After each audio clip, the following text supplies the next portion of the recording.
তৃণমূল কংগ্রেস চায় যে নির্বাচন কমিশন তাদের মতো একজন মানবদেহী অসুর যাকে বসিয়েছেন রাজ্য নির্বাচন কমিশন, যিনি বোমায় মানুষের পা উড়ে গেলে বলেন যে একটা ওই ছোট পটকা ফেটেছে, বা যিনি দেখতে পান না যে এতগুলো মহিলা তারা রাস্তায় দাঁড়িয়ে কাঁদছেন, তাদের গণনা কেন্দ্রে পুনর্গণনার নামে ৩,০০০ ভোটের জেতা আসনকে বদলে দিয়ে ১,০০০ ভোটে হারিয়ে দেওয়া হচ্ছে, এটা উনি দেখতে পান না। সুতরাং এভাবে তো পশ্চিমবঙ্গের নির্বাচন কমিশন যেভাবে কাজ করে, তো কেন্দ্রীয় নির্বাচন কমিশন সেভাবে কাজ করে না। আমাদের নীতি অত্যন্ত স্পষ্ট, ডিটেক্টেড রিপোর্ট, এবং যে হিন্দুরা কংগ্রেসের কারণে, মানে তার পূর্বপুরুষদের কারণে তৃণমূল কংগ্রেসের আজকে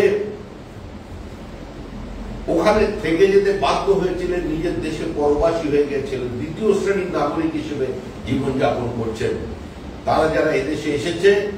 তাদের জীবন, তাদের সম্পত্তি, তাদের সম্ভ্রম, তাদের ধর্ম,